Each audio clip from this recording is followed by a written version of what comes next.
Coming up next, he was the leader of one of the biggest acts of the 60s that had 14 top 40 hits on the Billboard Hot 100 from 1965 to the end of the decade. But it all came crashing down for this frontman when at what ended up as the band's last performance. He collapsed backstage and he was even pronounced dead on the spot. Now, he didn't die, luckily, but when he regained consciousness, he was a wreck. To recuperate, he moved to the country, he bought a huge farm from rock star to homesteader, and he vowed never to record again. He quit the industry. After convalescing for a year, though, he got his mojo back, and he went to record his first solo album featuring a song that was a surprise top 5 smash with one of the catchiest bass riffs of the rock era, and it would later be ripped off by a major restaurant chain on a popular ad campaign. Find out if he ever got any credit there. Great story and an interview coming up with this guy, with this legend on Professor of Rock. Hey, music junkies, Professor of Rock, always here to celebrate the greatest artists and the greatest songs of all time. You know, if you grew up on any of the zany characters from the legendary duo creations of Hanna-Barbera, you're going to dig this channel of deep musical nostalgia. Make sure to subscribe below right now, click the big red button and click the bell so you always know when our interviews and our stories come out. Also, check us out on Patreon for even more content. You can become an honorary producer to help us curate this music history. Got a great interview for you today and a great story. Tommy James and the Shondells released 9 platinum albums and 23 gold singles between 65 and 70. It was a whirlwind for Tommy. He was a naive 19-year-old kid from Dayton, Ohio, when he got sucked in by the Big Apple. And he entered into a shaky handshake deal with Morris Levy, the infamous Pitbull record mogul who ran the mafia-funded Roulette Records. Great story here. Tommy James and the Shondells were behind some of the most iconic pop songs of the 60s. They've transcended generations. I Think We're Alone Now, that went to number 4 in 67. Mony Mony, that went to number 3. Crystal Blue Persuasion climbed to number 2 in 69. Of course, her number 1 hit records, Hanky Panky in 66, and the psychedelic sensation Crimson Clover in 68.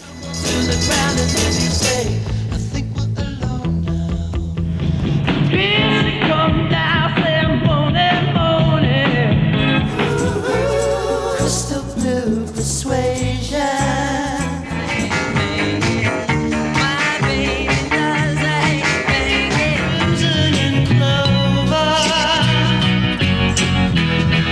In 1968, Tommy James and the Shondells actually sold more 45s than the Beatles in the US. That's how big they were.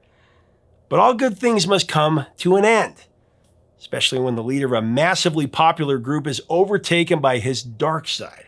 And that's what happened to Tommy James. After years of heavy amphetamines, fighting the notorious Levy for royalties, and fearing for his very life, Tommy literally imploded. It all went down after a sold-out gig in Birmingham, Alabama in March of 70. Tommy was strung out on bennies throughout the performance, but he somehow finished the show. As he was leaving the stage, he suddenly collapsed into unconsciousness. A medic that was rushed backstage told the shell-shocked band and promoters that Tommy James was dead. Seconds later, though, Tommy regained consciousness. He wasn't dead after all, but that scary near-death incident effectively killed Tommy James and the Shondells as the world knew them. Realizing that he needed to make some very drastic changes in his life or he'd be a goner, Tommy went cold turkey and he quit the business altogether. He moved to a farm in upstate New York and vowed never to go into a recording studio ever again. Now, the Shondells continued to tour without Tommy, which was a terrible idea, billed with an equally bad name calling themselves Hog Heaven. There weren't many promoters that were interested in booking Hog Heaven, an act that used to be Tommy James and the Shondells without Tommy James, and of course not calling themselves the Shondells. Meanwhile, Tommy was hundreds of miles from New York City, recuperating on a 200-acre farm. It didn't take too long before the urge to make music returned to Tommy James, and he broke his vow, to never record again. The return to the studio for Tommy James was in the role of producer, though, in late 70. He reconnected with some session musicians named Alive and Kickin'. Back in the late 60s, Tommy originally intended to give Alive and Kickin' the opportunity to record a rough track that actually became Crystal Blue Persuasion. But when he finished composing the song, he really liked it, and he decided to cut it for himself, for Tommy James and the Shondells. To make it up to his friends, though, he wrote another tune for him called Tighter and Tighter, and he agreed to produce the single. Tommy knew how to craft a pop smash, that's for sure. So it was no surprise that Tighter and Tighter became a number 7 hit on the Billboard Hot 100. It would be the only hit for Alive and Kickin'.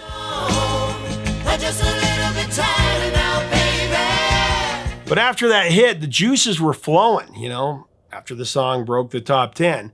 So Tommy started working on solo material. Now, his debut solo offering actually flopped, but his sophomore release, Christian of the World, yielded the biggest solo hit of Tommy's career with Draggin the Line.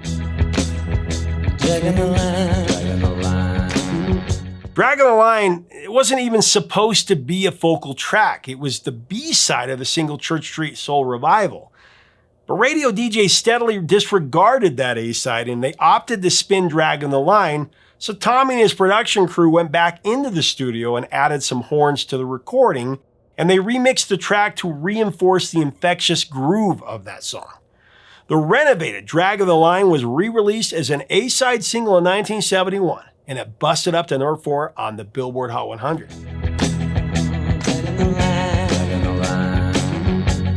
It went even higher on the Cashbox chart. It went to number 2. It was also a number 2 single in Canada, and it went to the top 20 in Australia and New Zealand. Fans tried to hear symbolism in Tommy's lyrics for Draggin the Line, with many believing it was about drug use, cocaine to be exact, given Tommy's much publicized drug abuse, just as Crystal Blue Persuasion was thought to be a colorful reference to the use of speed. But Tommy contended from the outset that there was nothing cryptic about this song.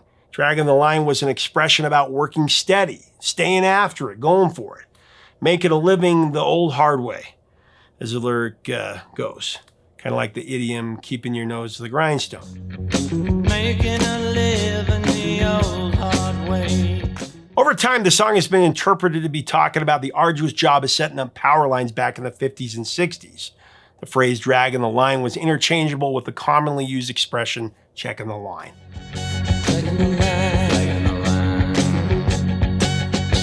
So let's pause for our sponsor. So, I'm a middle-aged dude that loves cereal. Used to be that most cereals didn't really have much nutritional value growing up in the 80s, but that's not the case with Magic Spoon, the sponsor of this episode. I refer to Magic Spoon as my go-to treat, because not only do their flavors taste delicious, they provide the protein that I need to keep up with my very busy schedule. I told a friend of mine about it who has to be very careful about what he eats because he is diabetic and he has to watch his sugar intake. I think he actually eats more Magic Spoon than I do now. The cereal is sugar-free, gluten-free, grain-free, and with low carbs. Me, I like to mix up flavors, so I just get the variety pack with cocoa, frosted, fruity, peanut butter, and cinnamon roll. Man, I love birthday cake too. You can actually create your own variety pack. Put some fun and nostalgia in your healthy diet and enjoy the many pleasures of Magic Spoon. Just click on the screen below and use the code Professor of Rock to get $5 off your delicious high-protein Magic Spoon cereal today. In addition to the wonderment surrounding the chorus of Draggin the Line, Tommy wrote a couple of lines for this song that have sparked a lot of discussion since it was released as a single. One, my dog Sam eats purple flowers. That's in the second verse. That was just creative songwriting, where Tommy was just trying to find words that rhyme together. He admitted that he didn't even have a dog at the time he wrote Draggin the Line. Sam was actually a white Persian cat who was far too finicky to eat a flower, according to Tommy. My dog Sam eats purple flowers. However, Tommy did coin a phrase in Draggin the Line we use a lot. His lyrics, loving the free and feeling spirit of hugging a tree when you get near it, in verse 3, is believed to be the line that led to calling a diehard ecologist a tree hugger. A hippie a tree hugger, right?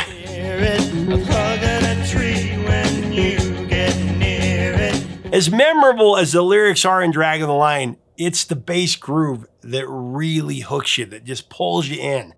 The hypnotic bass line that's been described as a lazy psychedelic shuffle, is criminally catchy. And it was invented before the lyrics were added over the track.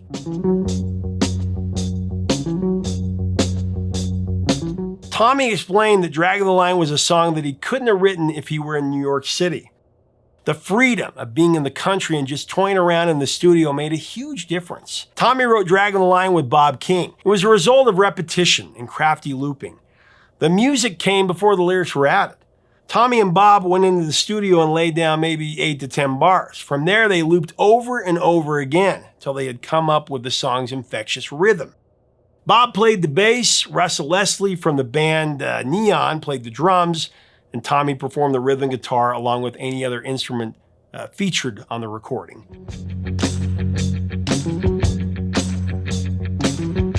In the liner notes, the horns on the track are credited to Big City Horn Section, and the background vocals are credited to the Steventown Singers.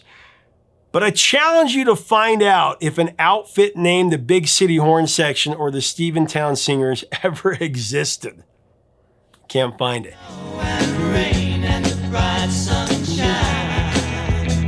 Draggin the Line was arranged by Tommy's buddy, Jimmy Wisner. In addition to working with Tommy and the Shondells, Jimmy released several jazz records and had a mild hit with Asia Minor under the pseudonym Kokomo.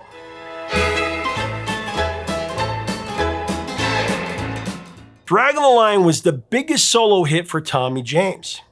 It hasn't had the same stamina in pop culture, that his hits with the Shondells ever had. But it's really quite formidable still.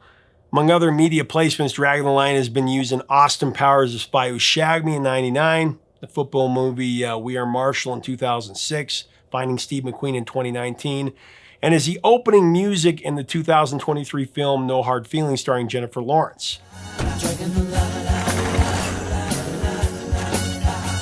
It's also been featured in episodes of Cold Case, My Name is Earl, and was licensed for the Anthem TV commercial for Mitsubishi.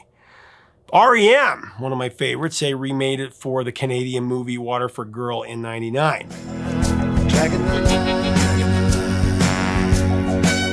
In Tommy's book, Me, the Mob, and the Music, he goes into hairy detail about how his career was blessed and cursed by organized crime, and how he was cheated out of millions of dollars worth of royalties by Morris Levy. If he needed money, Morris would give him a stack of bills in a paper bag.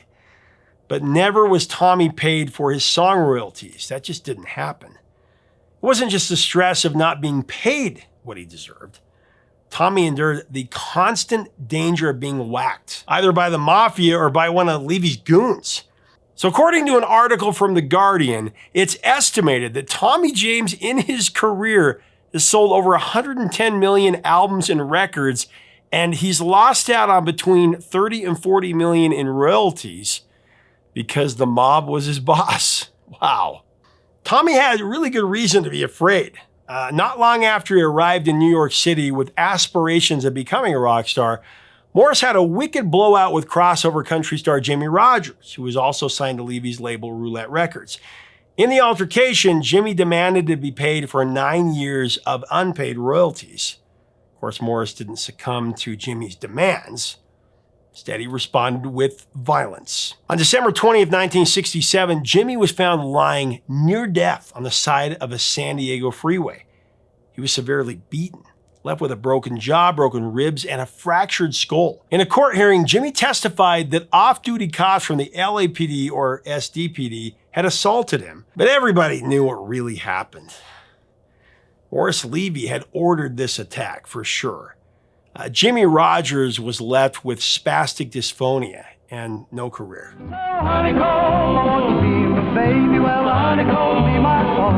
At the end of his fantastic run of 14 top 40 hits as Tommy James and the Shondells, a dark cloud had overtaken Tommy's life. Tommy was convinced that he was going to be assassinated, so he was always armed with some kind of weapon, visually, wherever he went. It led to overwhelming paranoia and psychiatric therapy. And he was still making hits all the time.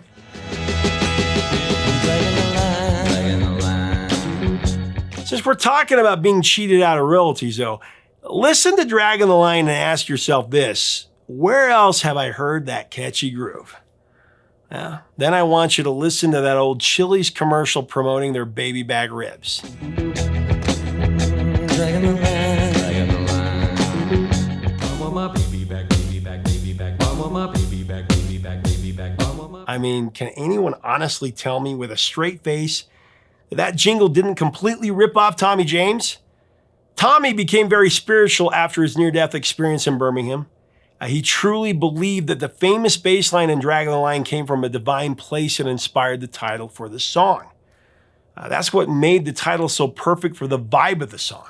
In Tommy's words, he says, it almost like the bass guitar was speaking to me. I was listening to the music track that we had already laid down, and the title just came to me, Draggin the Line, like the bass was giving it to me.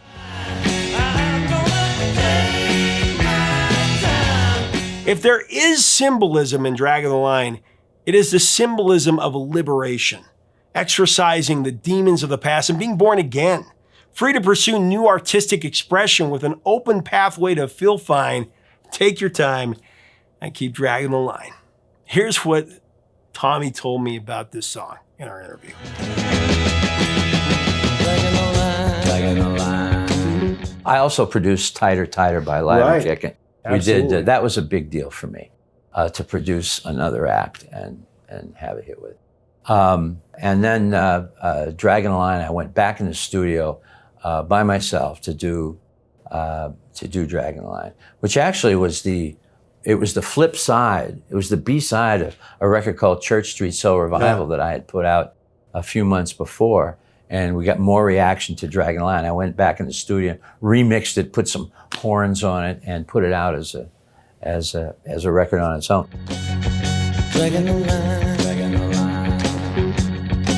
line. We ended up doing 23 gold singles on Roulette.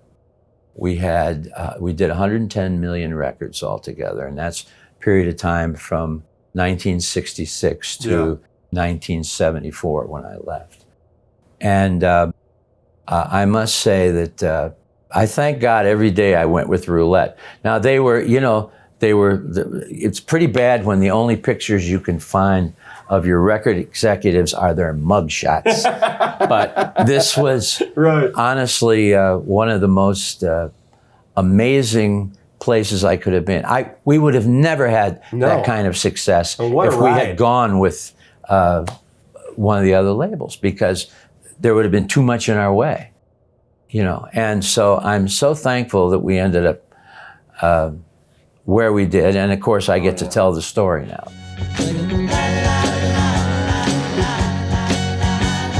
But it inspired the jingle, the baby back ribs. Oh yeah. That's what I'm saying, is that a lot of kids were singing that not knowing, because they hear the commercial, that they're singing Draggin the Line. I want my baby back. Yeah, I know. Yeah. But my dog Sam eats purple flowers. I remember Mine too. hearing that lyric as a kid thinking, what the heck does that mean? I just wanted it to rhyme. It's like, say, what did that mean, Tom? I don't know. They misinterpreted. How many songs have they misinterpreted? Oh, that's a drug reference. It's drugs. Or it's about a power line, I just love that. The song has really been used in a lot of stuff, commercials, and We Are Marshall. We Are Marshall, and did a nice job. Mom, the babysitter's dad. Yes, was in that one. That's right. Well, like you said, REM's version in the Spy Who Shagged Me. Right. I loved REM's version. I really thought they did a great job.